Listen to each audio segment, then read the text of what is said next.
Hello everyone. I wonder if I could invite everyone to mute their microphones, please. Quite a lot of background noise. Thank you so much.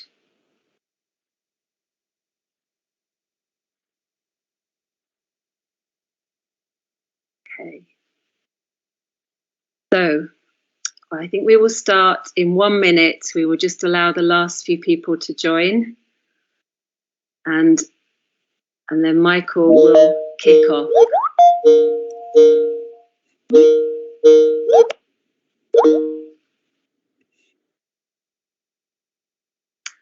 So we're on Teams today. We have a lot of people in attendance. So if you could all bear with us while we navigate this online symposium, we'd be very grateful.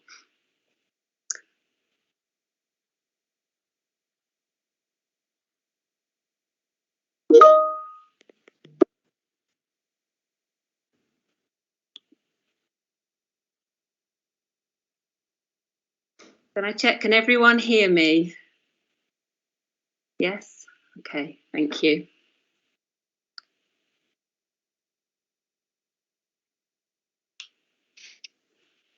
Okay, Michael, I think we'll be good to go. Okay, well, let's start then. And let me just all welcome you to this event. It's great to have so many people in attendance. We've got a fantastic lineup, and just thank you everyone for your participation.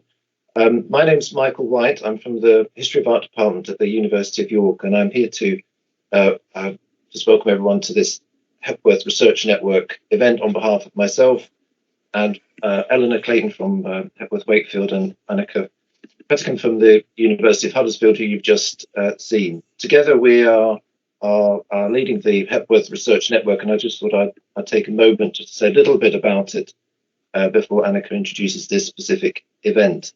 The network got underway in an unforgettable date of March 2020.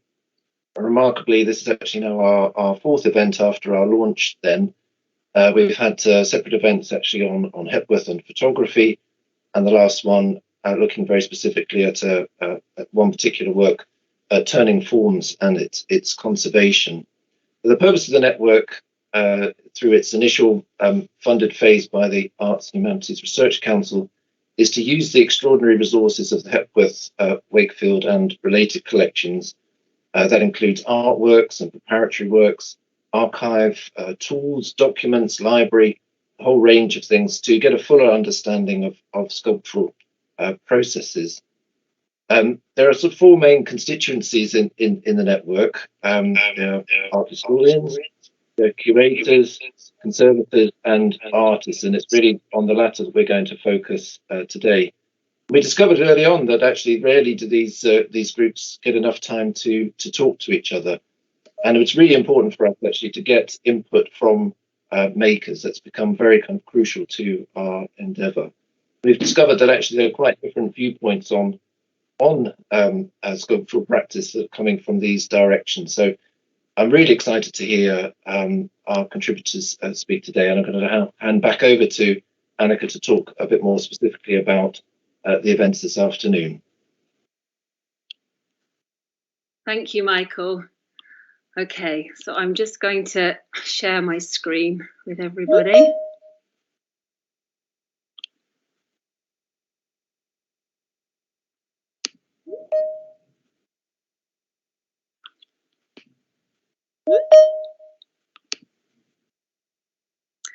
Okay, so I'm delighted to welcome our artists and audience to this international symposium, Contemporary Artists and Barbara Hepworth. The aim of this symposium is to explore the material practices of our selected artists and to allow them to make connections between their work and Hepworth's oeuvre. The 6 artists, Emii Alrai, Eleanor Duffin, Nwando Ebizie, Hannah Leighton-Boyce, Olivia Louvel, and Elizabeth Price, have been invited to consider some aspects of their work and artistic process in the light of the symposium's themes, Still Moving and Tension Void. In order to introduce the artist talks, I want to briefly reflect on these paired oppositions in relation to Hepworth's work and thinking. Hepworth considered sculpture as a way of inhabiting the body, of exploring human relations to the object world, and of discovering and expressing important principles of life. For her, sculpture requires movement and reveals the kinetic energy that underpins our embodied relationship with the world around us. Hepworth thought of the sculptor's body as a sensing form in action. Her body's relationship to the world and her material reflected the cooperative roles she attributed to her working hands when writing in 1971, she argued, "My left hand is my thinking hand. The right is only a motor hand. This holds the hammer. The left hand, the thinking hand, must be relaxed, sensitive. The rhythms of thought pass through the fingers and grip of this hand into the stone. It is also a listening hand. It listens for basic weaknesses, of flaws in the stone, for the possibility of imminence of fractures."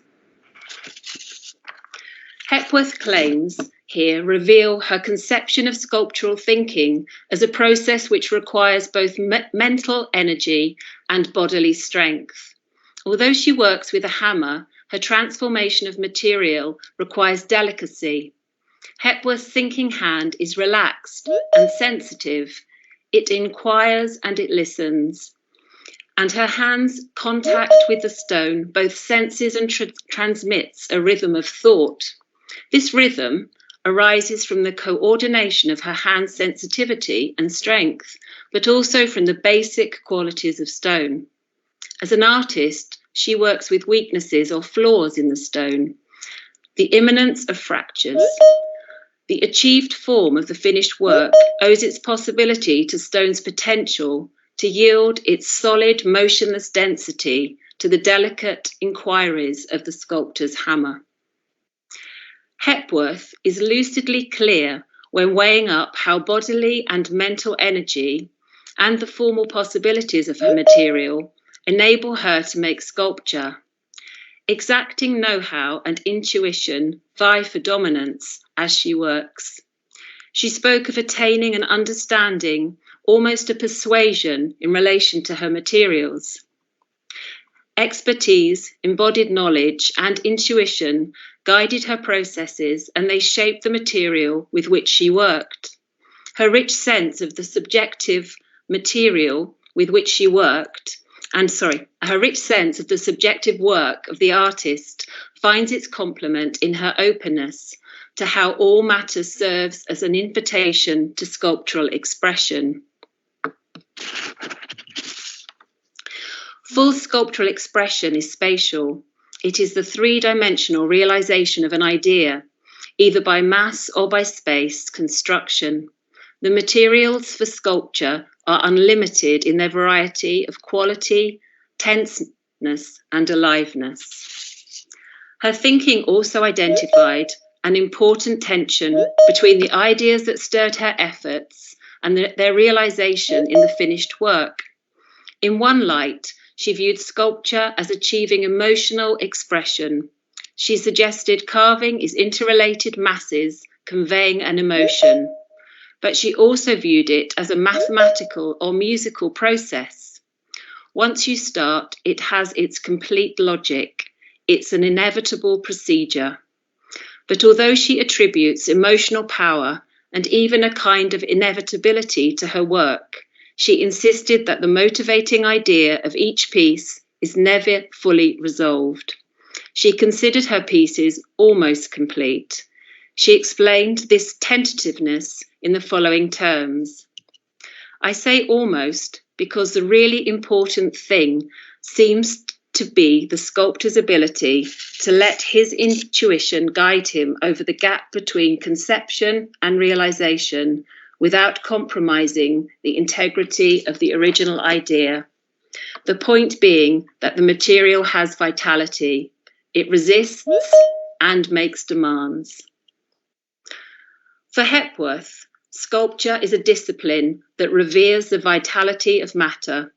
She felt it kept her close to the deep and mysterious relationship between touch and life. She remarked in 1959, "Sculpture communicates an immediate sense of life. You can feel the pulse of it.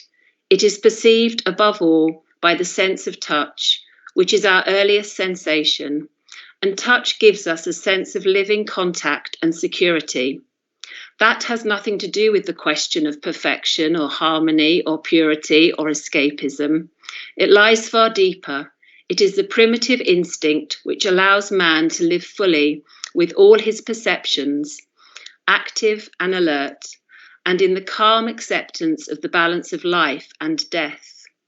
In its insistence on elementary values, sculpture is perhaps more important today than before, because life's continuity is threatened, and this has given us a sense of unbalance."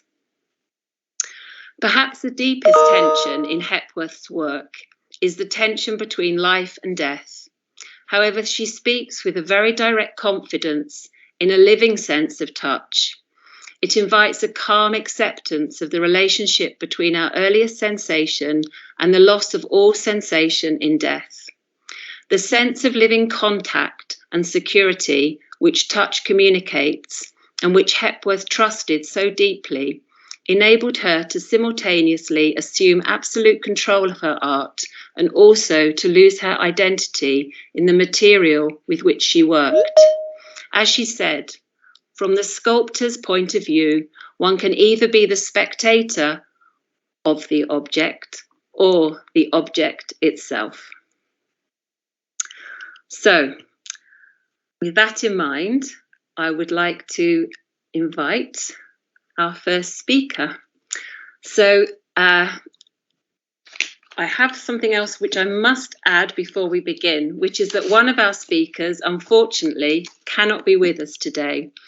So we're going to stick to the original timescale and time frame, but unfortunately, Hannah Leighton-Boyce has potentially COVID, and she's very poorly. So what we will do is we will start with Emii, and then we will move to Eleanor, and we will just have slightly longer for our Q&A today. I hope that's okay, everyone. So I'm going to introduce Emii to us all. Emii is an artist based in Leeds. Her practice is informed by inherited nostalgia, geographical identity, and post-colonial museum practices of collecting and displaying objects. Focusing on the ancient mythologies from the Middle East, alongside personal oral histories of Iraq, Alrai weaves together narratives by forging artifacts and visualizing residues of cultural collision. Drawing references from objects in museum collections, ancient writing from the Middle East, and cultural memories, her work questions the value and origins of artifacts, as well as navigating the experience of diaspora. So, Emii, over to you. Thank you. Well, thank you so much for, can you hear me okay? Good. Thank you so much for inviting me to come and speak today. I'm going to share a presentation, and hopefully that will work without any snags. So if I go here. Okay. Can everybody see this? Okay, I can't hear anything, so I'm assuming it's fine.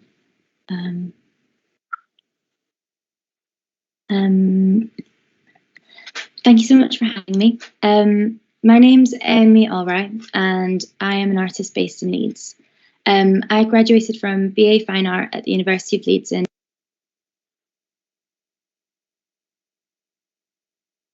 Emii, you've muted yourself. Can you hear me now? Yes. Is that all good? Can you see the presentation? Yes, thank you. Okay, great. Sorry about that. We just got to where you graduated, so and then you cut out. So. Oh, it's okay. So I graduated from a BA in Fine Art at the University of Leeds in 2016. and a Master's in Gallery Museum Studies in 2018, which I did as part of a traineeship funded by the Royal Armouries and Leeds Museums and Galleries. Between 2016 and March this year, I was working both part-time and full-time in the museum sector, and also continuing to develop and exhibit my work in artist-led spaces and institutions, and only going full-time artist a couple of months ago. The image that I've got on the screen right now is from my last exhibition, which was on display at Jerwood Arts, called Passing of the Lilies, as part of Jerwood's solo presentations earlier this year. And thinking about the theme of tension, void, I was interested in trying to research what those terms might mean in relation to the work I make, but also their relationship to Hepworth. But what I ended up researching and writing was the relationship of void to artefacts and objects which we display and value, and how the themes of void might frame the core of my material practice. I hope this might be interesting somewhat, but this is also a compoundment of some of the research that I undertook and somehow trying to articulate it. So apologies if it doesn't make very much sense, but hopefully it's interesting. But before I kind of get into that, I thought it might be useful for me to situate some of my practice beforehand.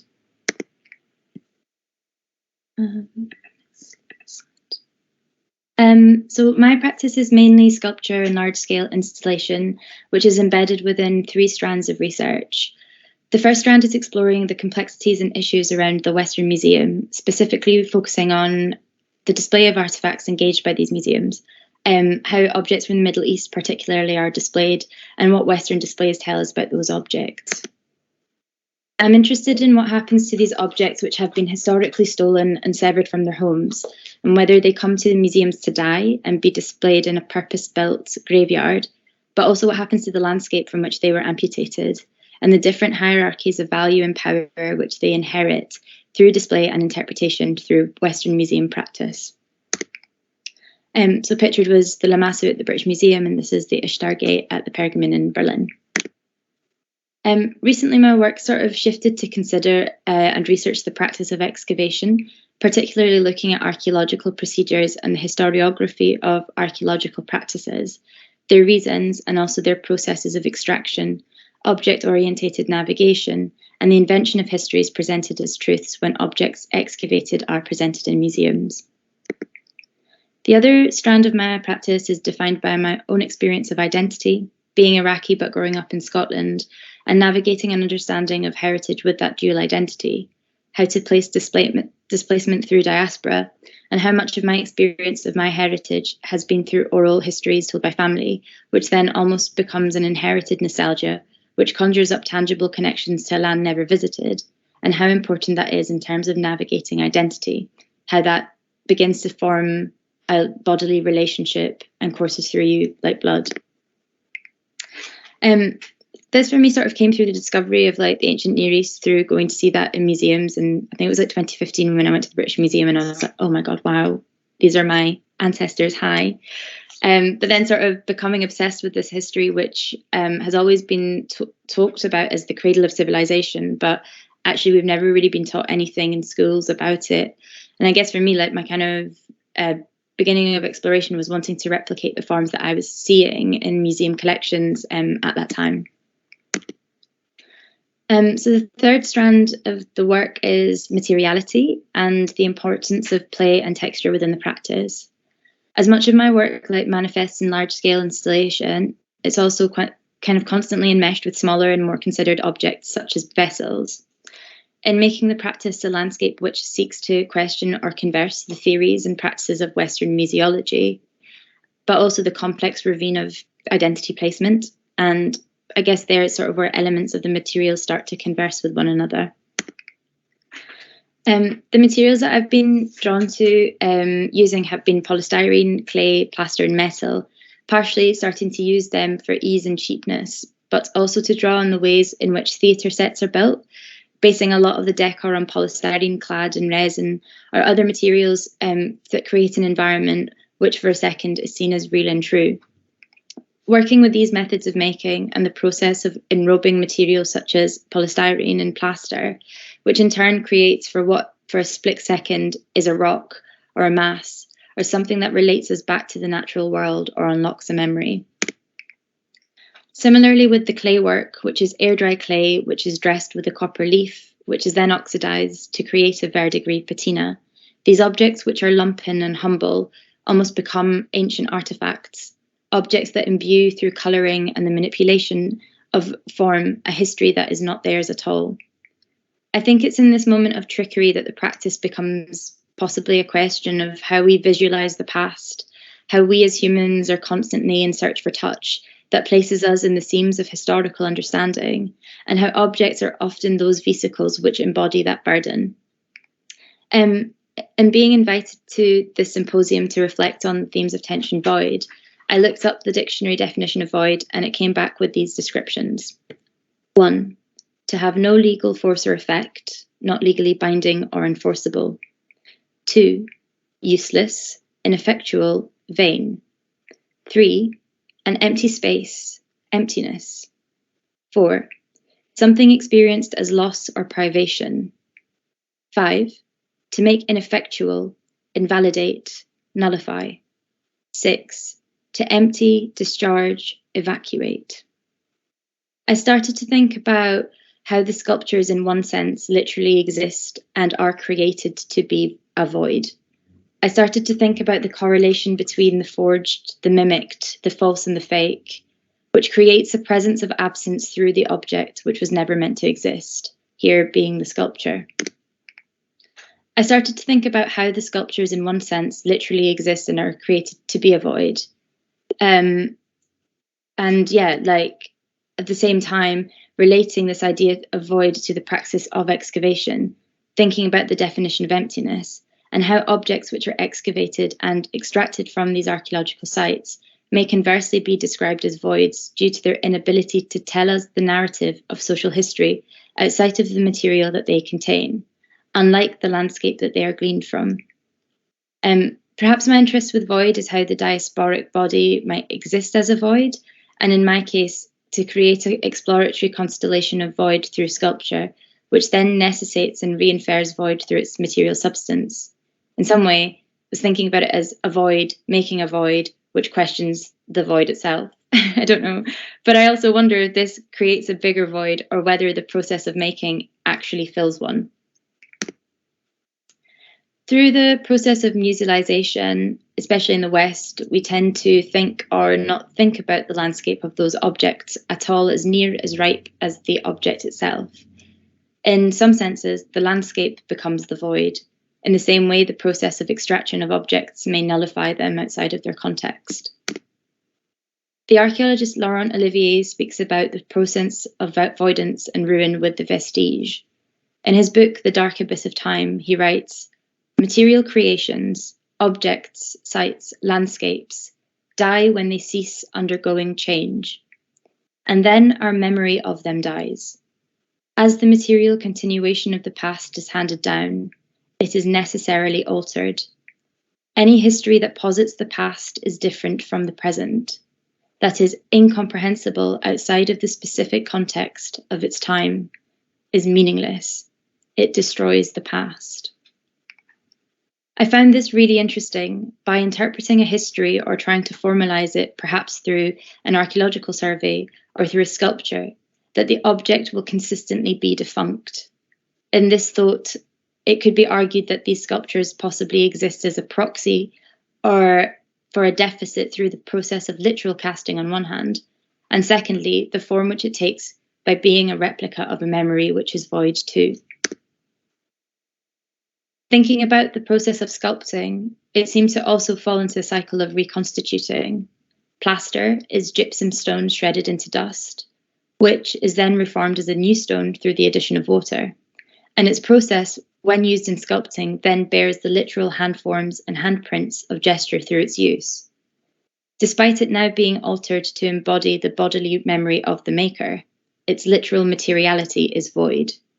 It can emulate environments with ease, similarly to how polystyrene in its ability to be formed, imposed, and supposed.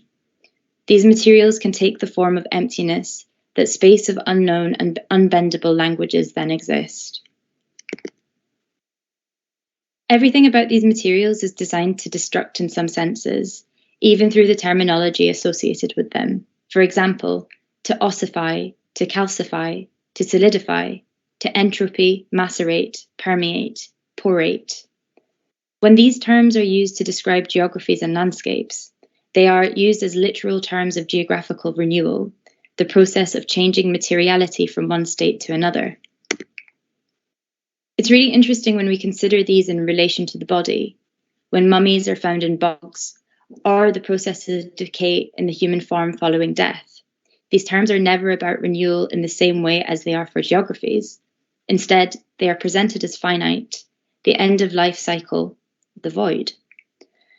Going back to this process of imbuing memory through sculptural material, how then do these terminologies begin to develop? Sculpture is arguably the space which is caught between geography and the body, and to rethink the ideas of material reconstitution, the void again becomes present, despite the use of the body to imprint memory onto these fake stones and mimicked artifacts. The body is arguably one of the only true vestige of relationship to our enmeshment with the archaeological past. Its ability to hold or be a slit for the dreams and gestures of past lives are the stories which grow from our DNA structures and live in the subconscious. They flex and they wither over time. Memories of ancestors are carried through the pushing and pulsing of blood and spittle in our bodily vessels. One literal example of this is how grandmothers can carry 3 generations of eggs in their genetic makeup, meaning that my grandmother would have carried the exact number of eggs which my mother had, and that I now carry and shed every month. Some touch is known without its knowledge, like how our tongue can tell the texture of the world around it without ever having tasted it. From conversations with peers, we who exist within a diasporic identity are felt as perforations in an ancestry, a flesh which carries voidance.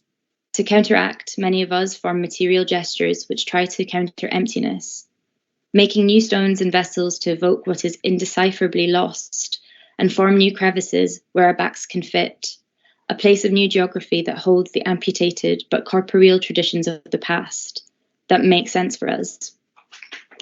Perhaps it's emulating the past through imagined landscapes and world building, which manifest in stones, moss, and the texture of time, creates a space of pointed hand-holding, the moment of metamorphosis of the whole into a home. How then they use these ideas around the death of memory, / the inability to store these flesh languages, and physical weights that sift through the spaces between our fingers as we wash our faces with water. This is the moment of forging, where it begins the resonance of imagination, putting the muscle and heartbeat of the oral untouchable into a place, which sometimes is the effigy. I wanted to bring these ideas of void back to thinking around archaeological vestige and the processes of extraction and memory which that contains. I wanted to read a bit of a text from a film I made called Capture, which I made during a residency at Triangle Asteroids in Marseille earlier this year. The vestige in a museological sense means 1, a trace or remnant of something that is disappearing or no longer exists. In the biological sense, vestige means 2, a part or organ of an organism which has become reduced or functionless in the course of evolution. The vestige is always a ruin or something in the process of ruination. In the museum, we see vestiges held, taught, and captive in a process which removes them from their further deterioration. We witness them in the split between living and dying, between their absence and their presence. They are understood as places which hold memory. They are preserved in the moment in which they were beginning the process of disappearing. The process of taking objects from landscape is mysterious, and their journey to display as we know them is rarely referenced. They go through stages of process: burial, excavation, extraction, removal, fragmentation, identification, association, verification, assimilation, classification, hierarchization. Some get put to work. Some get put to sleep. Some make it to display. Outside of the ground, these shards are now seen as precious materials, stars. It is easy to forget about the archaeological landscapes they came from. How these sites are also imbued with the memory and tangibility of a past, and the blossoming of presents and futures. How land can also exist as ghosts. The emptiness of gesture, the compression of layered memories which are so thinly spread, they have the consistency of a web catching light, almost not existing, almost empty, forging a void. How can these explorations of void, emptiness, and loss be found in the patinate of a badly moulded Jesmonite ram? The poet Gustave Saubin asks us whether memory is any different than existing in these negative void spaces.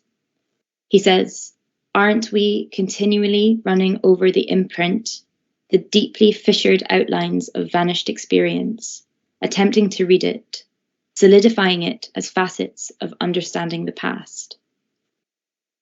I guess this presentation is trying to think about the ways in which the void is important to the process of sculpture and play, how the work exists as a void, spaces which occupy and emulate the presentation of dead stone bodies, memory as a void, void as a poem, absence as a return, something within the film of muscle that our bodies inhabit, the last physical market of our natural geographies, is broken down and disseminated into a vessel, a colour. As collectors of preciousness, how are we then drawn through the orientation and recognizability of bronze which has verdigraded? How and why is this process of ossification to land found material culture constitute the deep desire of capture and ownership? Perhaps, as Saubin says, our attraction to it speaks to that dark abyss of void and memory and tradition, which we are so desperately wanting to hold and engage, as though we are trying to weave a basket out of a shadow. Thank you very much for listening. I may stop presenting. Thank you, Emii. That was wonderful. Really. Come back to the lobby. How do I come back to the lobby? How do I do this? You just there should be an X, and you just cross the X on your share. That's it. I've got it. Okay, thank you for listening. It was wonderful.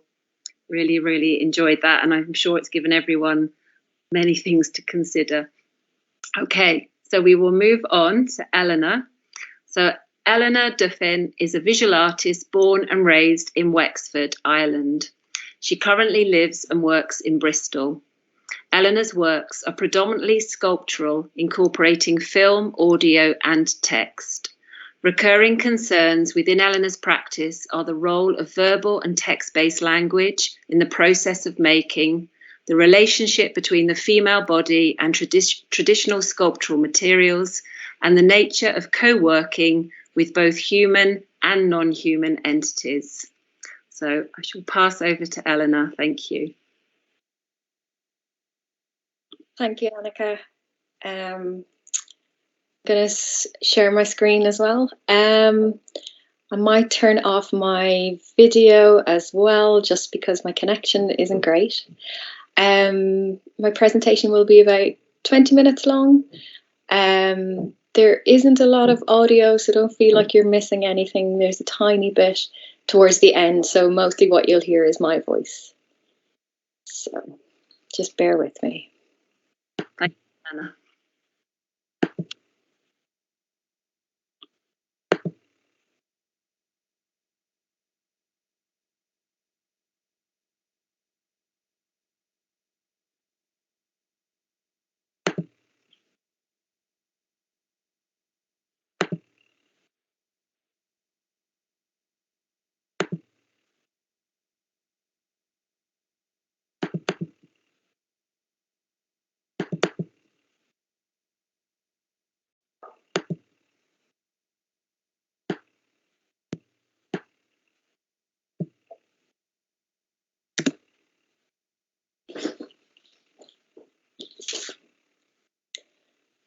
The 30th of October 2018. Dear Barbara Hepworth, I need to tell you that I stole a stone from your garden.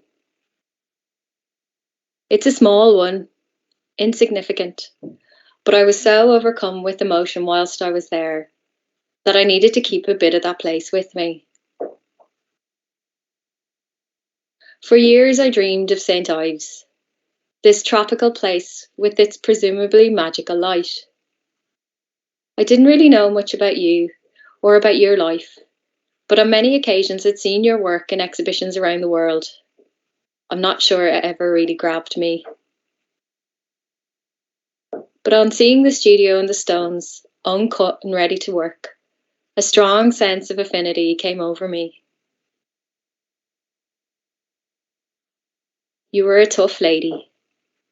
The work so labour intensive would have put me off, but I can sense your determination. When I think of who your female contemporaries are, I can't initially think of anybody.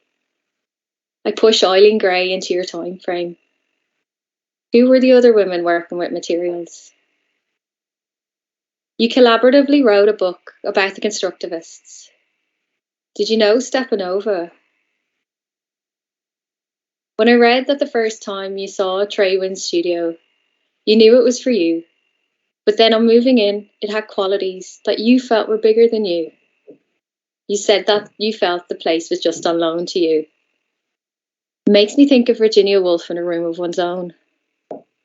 I've had that longing before, and my heart still pines for it.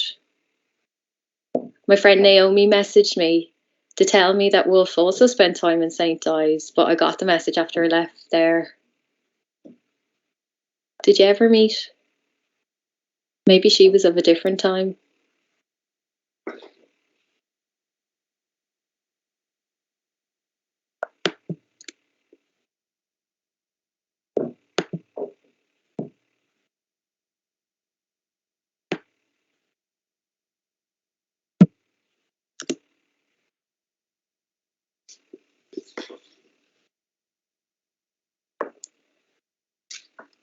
The 7th of November 2018.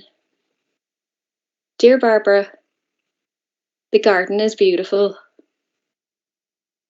There's a sense of care here, an obvious love to tend and be with what is natural.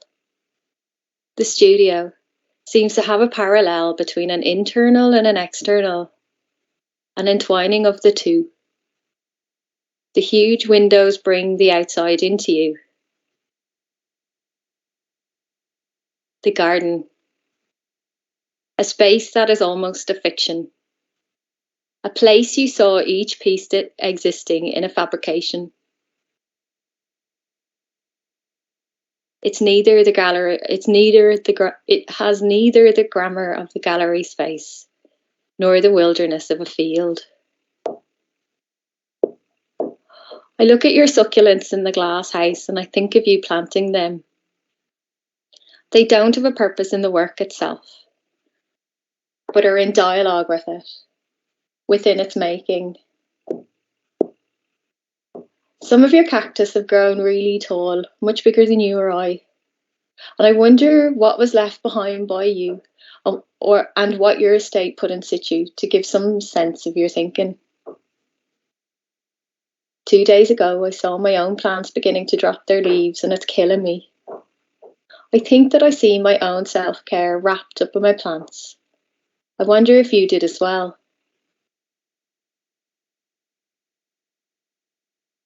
The leaves that drop are tube-like, long and narrow.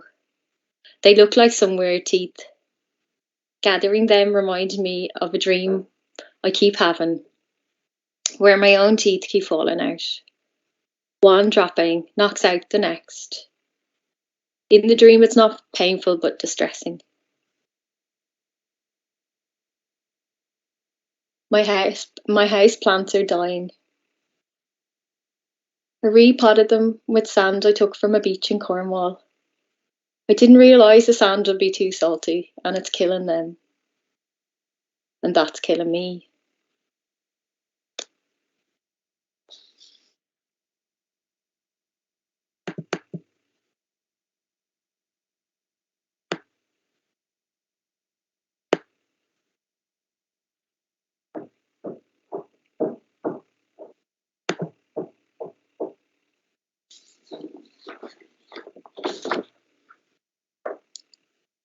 The 16th of November 2018. Dear Barbara, I noticed on your upstairs table that there is a bronze cast of what I presume is your hand. It's a strange thing there. I place my hand beside it to think about the comparisons, trying to notice the differences. I'm Irish, raised in a working class family. You grew up comfortable, maybe always being affirmed and perhaps with a strong sense of your own ability. We are both headstrong, in love with stones, sensing energies and blinkered by reverie. At the moment, I've decided to cast my own hand with the stone that I stole from your garden. I keep thinking of phantom limbs, of a ghost hand guiding another, of yours guiding mine, of one hand sensing that of another and pushing it in a certain direction.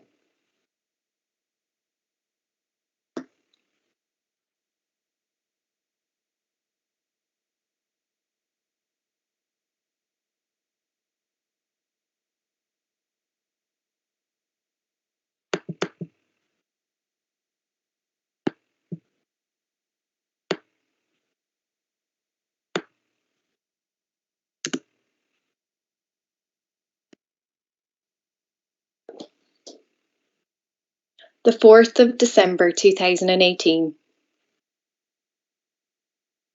Dear Barbara, what is it about you, Barbara, that has me fascinated? Why do I see something in you that I can't see in myself? I don't want to carve, but I see your pull towards the stone, to some sort of resonance.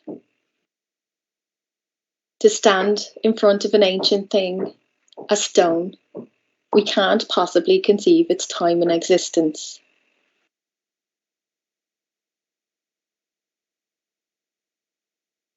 What replays in my head now is the connection to holes, to concavity as you called it, to the sea, the taut strings in your sculptures pulling like you mentioned, pulling you towards the ocean. To find your hand on the table at your studio was a curiosity, and it's the left one also. And you were right-handed, but I only know this from the footage in the BFI archive. You mentioned in that same footage that you believe that the right hand is the motor hand and the left hand is the thinking and feeling hand.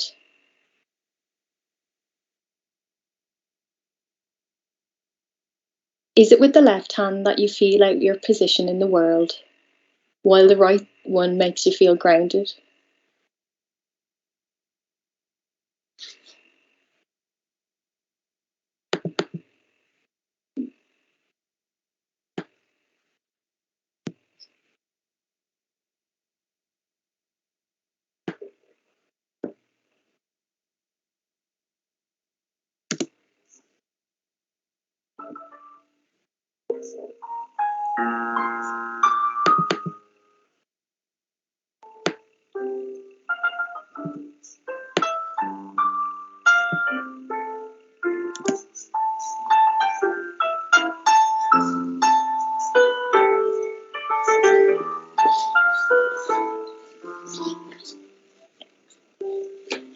The 28th of August 2019.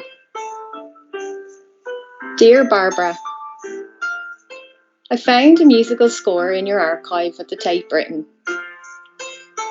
I asked my friend Naomi to play it to me so that we could talk about translation. The composer, a close friend of yours, wrote this for you. I think I read it reflects the sound of you working on the stones. Naomi has access to a piano at Kettle's Yard. She said it was a sign. She plays the score for me there. They had to move an arm gable work off the piano so we could use it. It gave us joy that they moved aside such a prominent piece by a male artist to enable our conversation. I watched Naomi's hands move over the piano keys as she figures out the score, slipping a bit as she feels it out. Her hands are thinking. For a year now, Barbara, your bronze hand appears so alive to me. An artifact that doesn't seem to naturally fit alongside everything else. A misstep, a puncture. Did you see it as some sort of self-portrait? A way of leaving part of your physical self in that room, an act to leave a shadow. Bronze, such a solid thing. I imagine this hand pinning down mine with its art value. When I began to cast my own hand, it became quite a task trying to do it whilst one hand was surrendered in the process. On a number of occasions, my hand became trapped in the mould. It would be locked inside the alginate in a vacuum. In a moment of panic, I thought of something you said, which was, from a sculptor's point of view, that one can either be the spectator of an object or the object itself.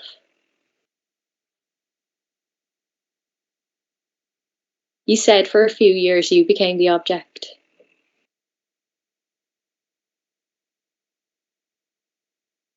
I wonder how you felt when you first saw your hand as a piece of bronze. Was it akin to hearing a recording of your voice for the first time? Did it sit on the studio table, and did you sometimes place your hand on top of it as a touchstone, as a reminder to be kinder to yourself? Did you see the hand as something else? Did you see that it knew things you couldn't articulate? That it had its own memory and knowledge that was autonomous to the rest of you?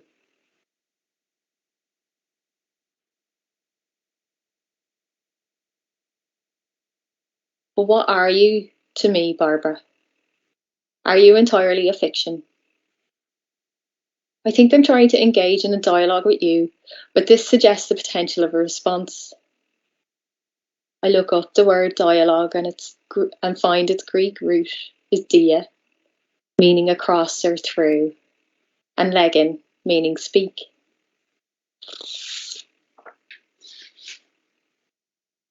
Is it with the objects you've left behind that you could say something to me? In the making of your work, did you perhaps leave things in them that you were unable to articulate? Are the gaps in your sculptures, the concavities, carved by you as pauses in speech? Or were they carved to mark moments when you felt silenced? When you had burning things to say, but your voice abandoned you? Are the holes your escape routes? Barbara, have I made you into some sort of scaffolding, into a support structure? Will it mean that for the moment, from the outside of this project, mostly what is seen is your presence? That behind this there's a type of building happening, that at some moment your presence will be deconstructed, leaving behind a more solid thing which will speak in my voice? That at that moment you will then be a shadow of a thing, its muscle memory, my phantom limb.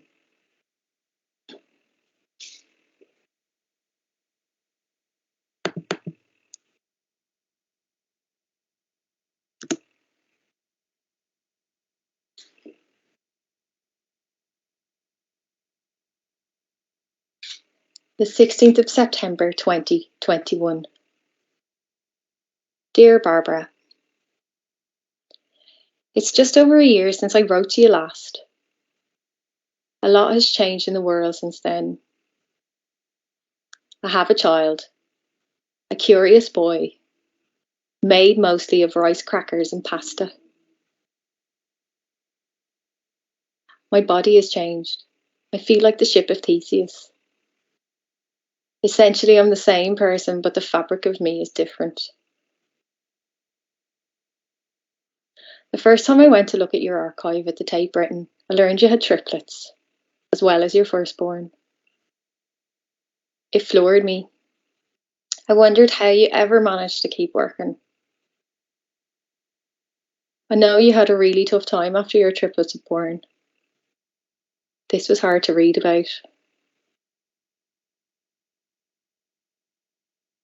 Returning to the studio for me has been a tangle of emotions, a feeling like I need to reconcile this new identity.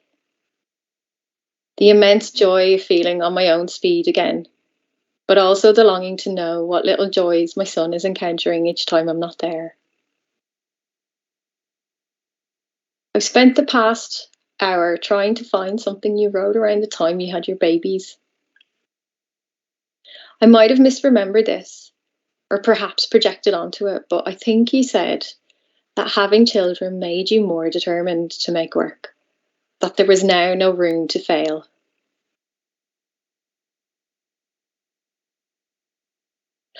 I've been reading a series of essays edited by the photographer Moira Davey, by women makers who also have become parents.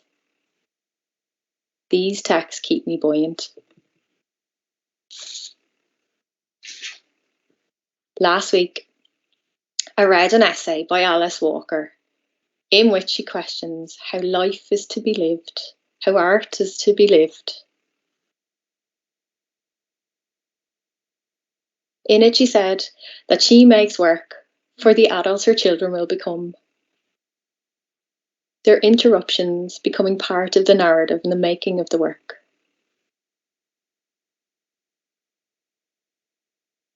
Since returning to the studio, Barbara, I've had to learn to work in fragments.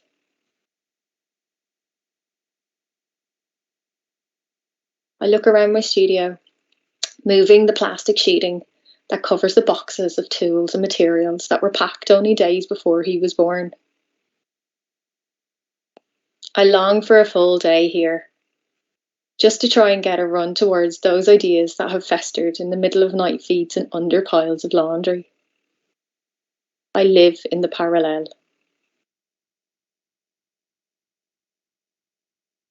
How did you do it, Barbara? How did you find the physical energy to hammer, chip, and cajole your identity as a mother artist?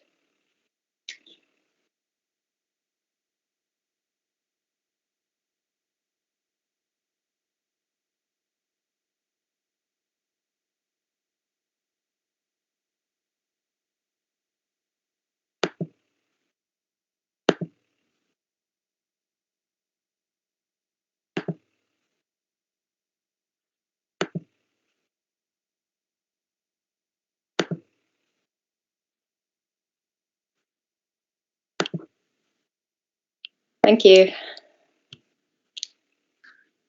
Thank you, Eleanor. That was very beautiful, and congratulations.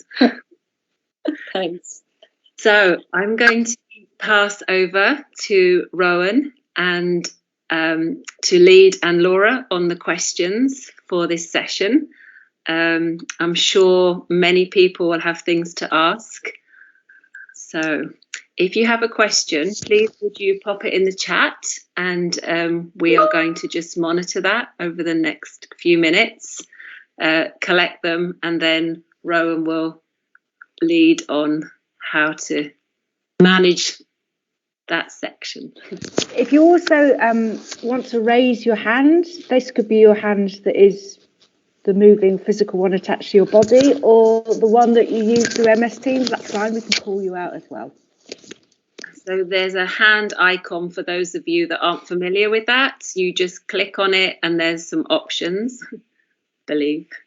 But otherwise you can type in the chat.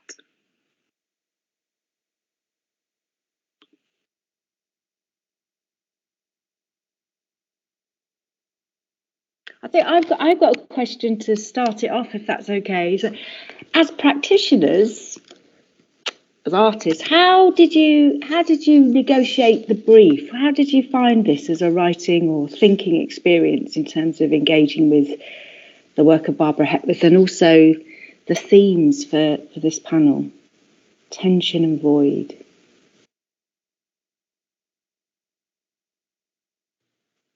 Ellen, did you want to go? Shall I go? I don't mind. I found it quite.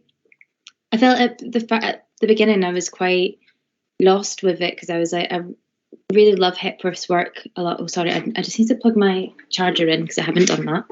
Sorry. Yeah, I love Barbara Hepworth's work, and I went to the Henry Moore Institute. I was looking through her, like the books that they've got there, and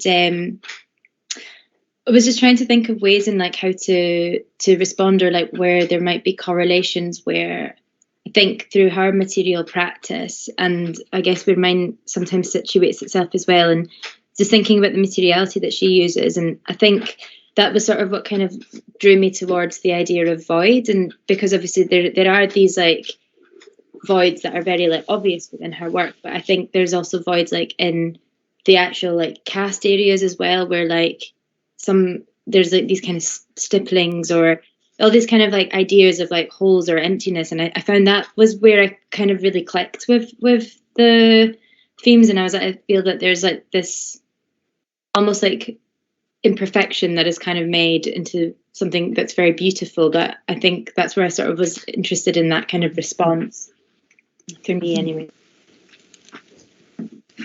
Eleanor? I think for me it was quite just really fortuitous that when I got the invitation from Eleanor that it just fit so well with what I was thinking anyway in relation to Hepworth's work. Like, I think I was trying to find the holes in which to insert myself in her narrative somehow. But yeah, I had spent a lot of time thinking about why the gaps, why she left these, that space, what that meant, what the breadth of it meant. And I know that, like, I think she was interested in people like traveling through the book. But for me, I felt like there possibly may have been something else. So I was just very lucky. I think I was just very lucky that the material already existed in terms of like what I was thinking. And the invitation just felt like a sign, basically. I really like the way that your lovely, like, self-reflexive kind of narrative or imaginary dialogue with Barbara Hepworth, I thought was really poignant. But it's interesting, isn't it? It's like, what is it like to try to cultivate a dialogue with Barbara Hepworth and then to cultivate a dialogue with her work? And was there a difference for you in trying to, in terms of those positions? What? For me, I think initially, as I said, I think in one of the letters, I wasn't that drawn towards the work. I don't think I did understand where she was coming from. I think when I saw it in relation to the landscape of Cornwall, I got it. I got the reference points. I got it then. I could understand where she was coming from. And then I kind of realised there's this whole other aspect to her practice. It wasn't just about like maybe labour and the skill of making. Like, I think she definitely had another layer that doesn't always, well, I haven't encountered it as much in terms of like when people write about her work or when people engage with her work. So I think that drew me in a bit more, and I wanted to know who she was behind this, because we don't like coming from Ireland, she doesn't have the grandeur that she has, I suppose, as a British artist. I knew who she was, but I didn't really. I knew the work first, and I couldn't ever really separate. And it's embarrassing to say, I couldn't separate her and Henry Moore. Like, it was just like, there's that art that I don't feel a resonance really with. So I think now I can't separate her and the work. Like I see her in the work. I see the wrapped upness in it, you know, the entangle between her and the material and you know, the manufacturing of that as well, and what that means, you know, like the blood, sweat and tears she must put into those stone sculptures, you know. But there's like, no one makes, like, I don't think any artist makes work from a position of like unthinking. Like, she's obviously in, I don't know, in the zone when she's doing this, but also that's informed somehow, either subconsciously or whatever. Like the stones just almost like become vessels for her thinking. Like, there has to be that way. I think I could just be projecting, but I feel like most artists make work in that way. Maybe make work to just think through things. And that, I think, that was a really interesting connection between the two of your presentations around this idea of bodily thinking and the body's intimate relationship with matter, with material. And that speaks its own language, doesn't it? It has its own thinking. Really interesting. Cara, do you want to read out, or shall I read out your question?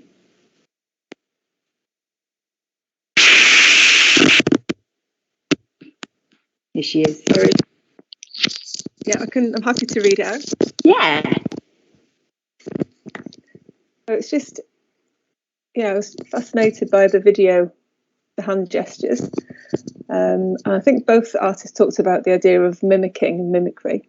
But I was just wondering whether you were attempting to look like you were trying to copy something or replicate an action. And then you had the other person there also copying you, seemingly, or trying to mimic those actions as well. So I was just wondering whether you were referencing something or what was happening with those, what was inspiring those gestures.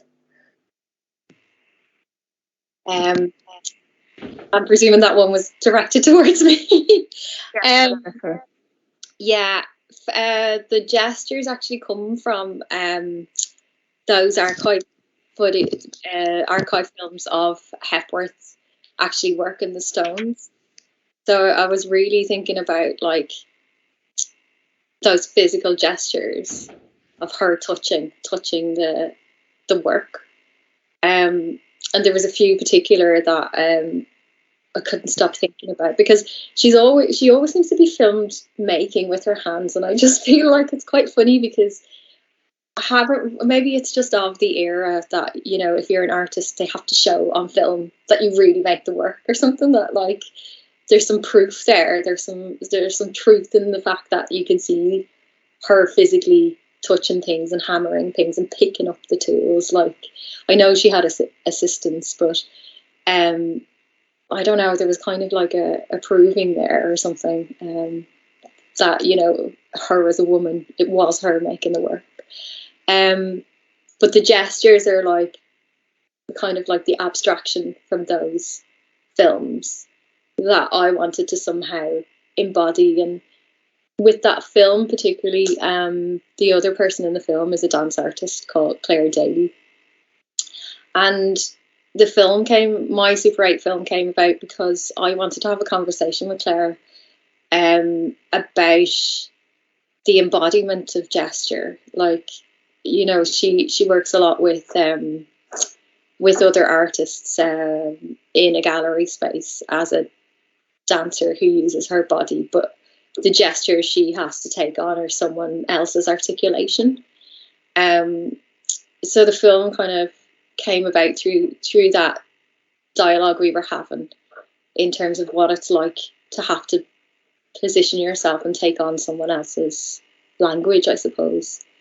And yeah, obviously, like the copying and the mimicking. And while we were making the film, Claire and I, we were literally thinking on, as we were making the film, and I was trying to explain things to her, and the sound isn't there. And I think that's quite important for me as well, because it wasn't really about sharing that conversation, but it was somehow sharing it physically through the body.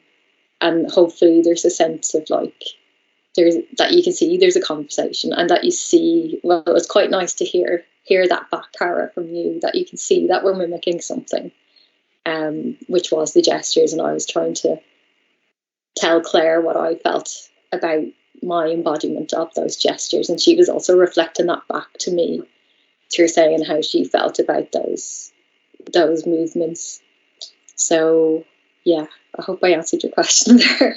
Yeah, definitely. So did the dancer not see the original gestures? Was she copying your gesture, your kind of interpretation of the Hepworth gestures?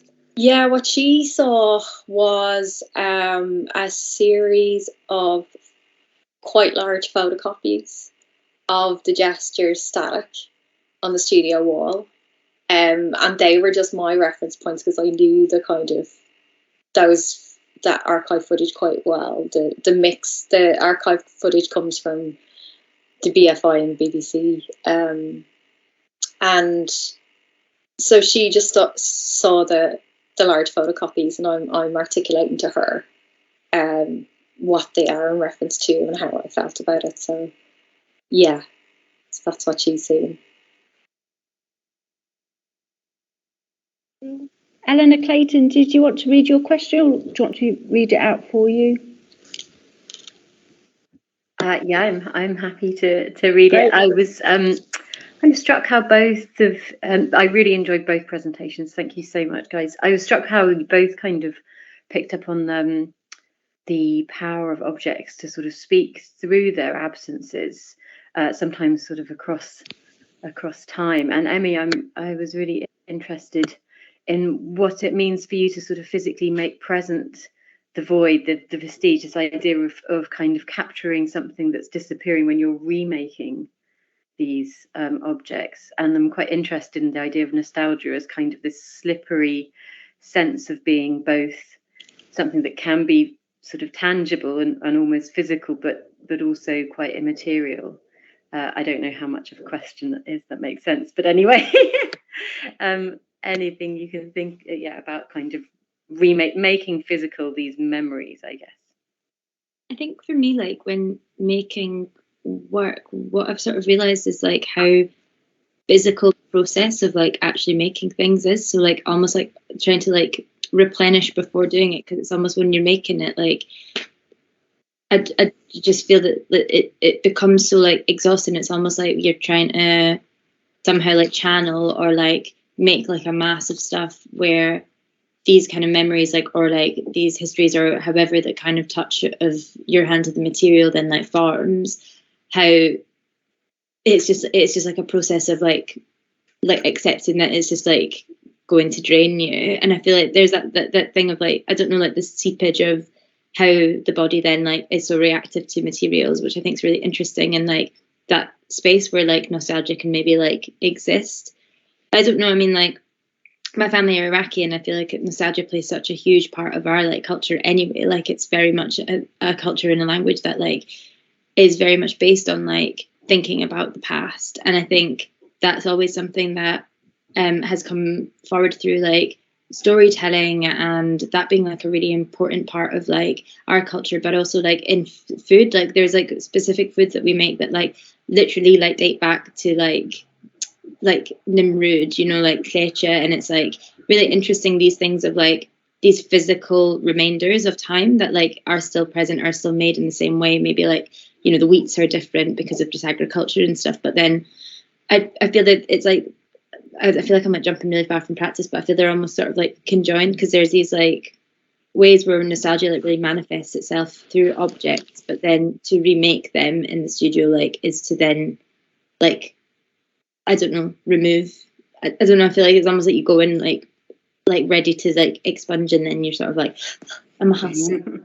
I'm dead. I don't know if that answered your question at all. Yeah, no, absolutely. Thank you.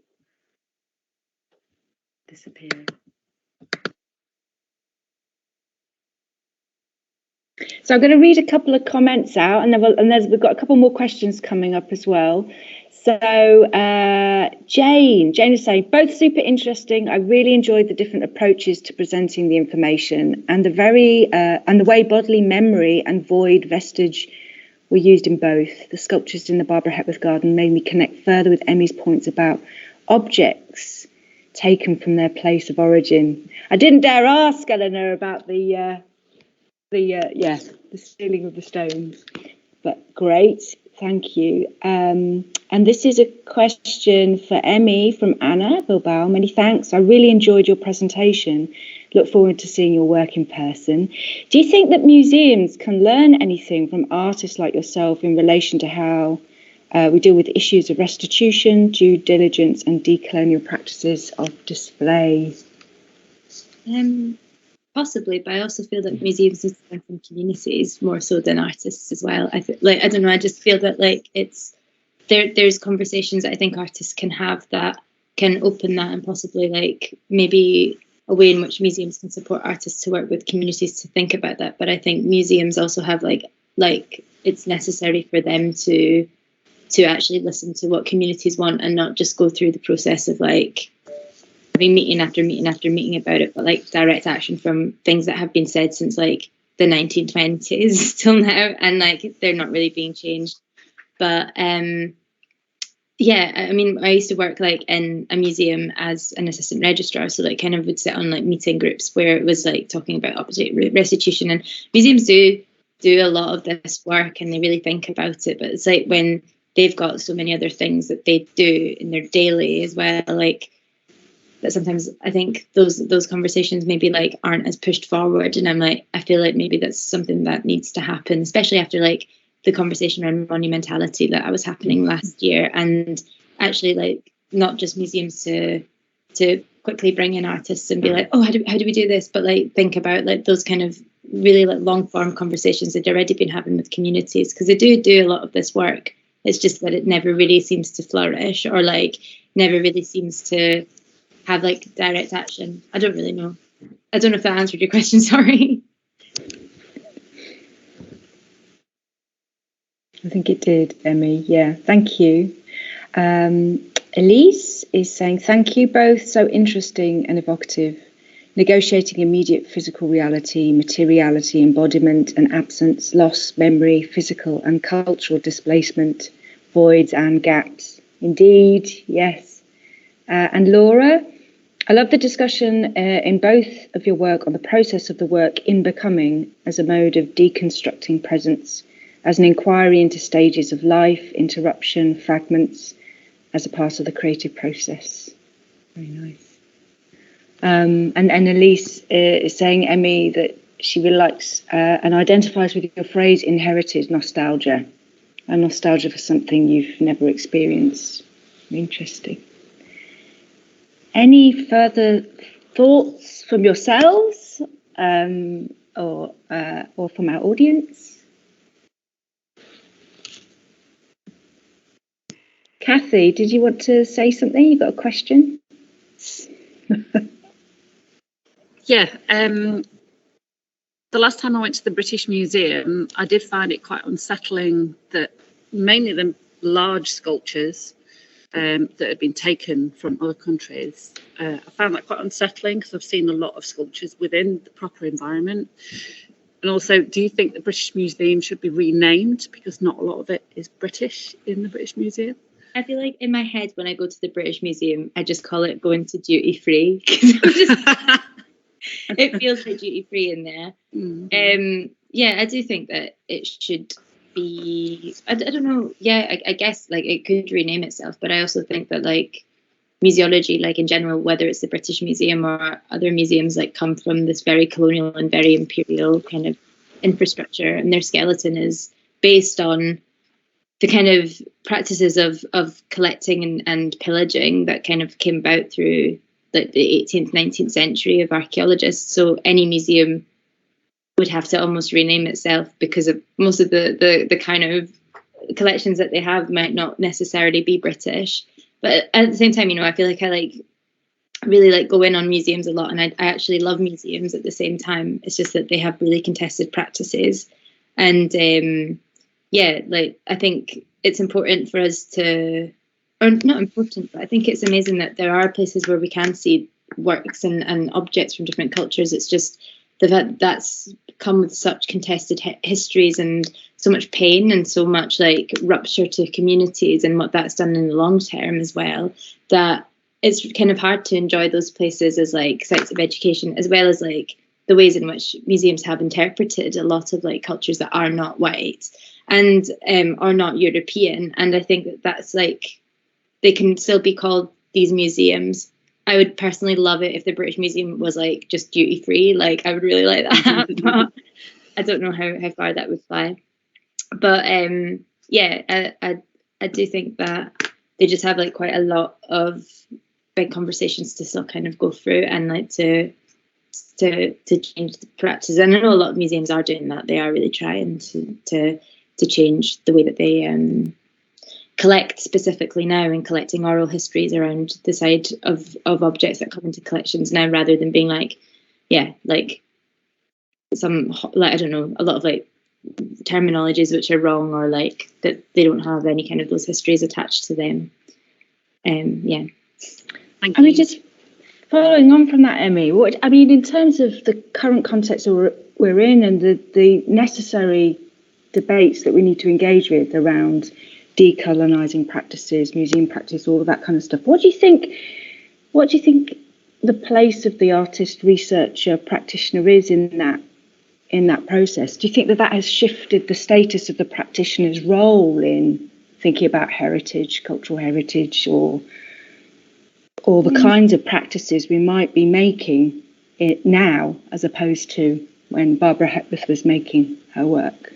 Possibly. I think also like one of the things that I think I was having a conversation with a friend recently was about how maybe because of like the pandemic and the last 2 years and all the kind of conversations that were happening around monumentality and this kind of also return to like object focused practices, whether that's like within our own homes, whether that's like baking bread, or like, do you know what I mean? Like there's all these kind of returns, or like the kind of growth of like ceramic practices and kind of this return to like objects, which I think then is so linked to the places in which we see most of those, which are in museums. So I feel like it's almost like museums are sort of getting a bit like entangled, which they should be, with these practices.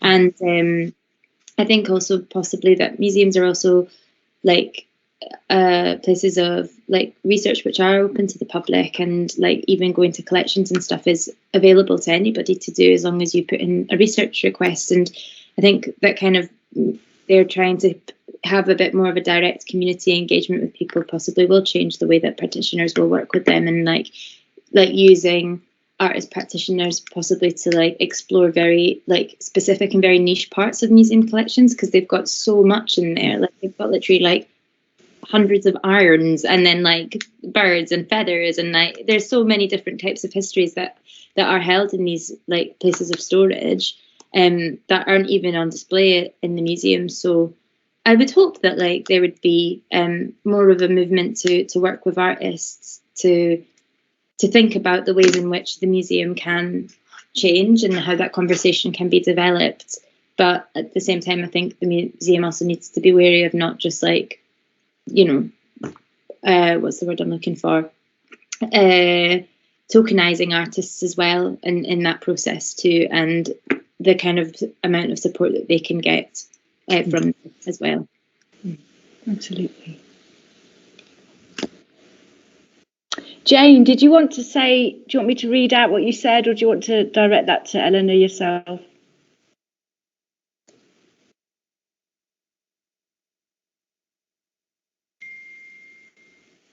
I think I'll read it out. So it was just to clarify. Oh, please read. Okay, great. Just to clarify from Jane, Eleanor, I was thinking of the sculptures in Barbara Hepworth Garden as being in the right place, as though made to fit there in that tropical place by the sea, like with Emii and the displaced objects that were once at home. Oh, very nice. Okay, I think what we might do is, that was just amazing. Thank you so much. I'm going to hand back over to Anneke. Thank you, Rowan. Thank you, everyone. And thank you very much, Eleanor and Emii, for answering those questions. That's wonderful. So I think we're at a good point now to take a little break and, you know, regather our thoughts. I'm sure everyone would like to grab a tea, coffee, water, whatever your preference. And then we will kick off the second session.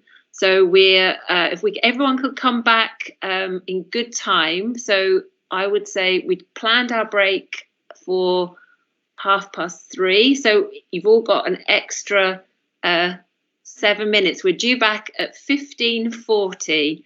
So that gives everyone a little moment. Okay. So if everyone comes back just at that point, a little bit early, please, so we can all get into the space. And we will kick off with our first speaker, which is Elizabeth Price.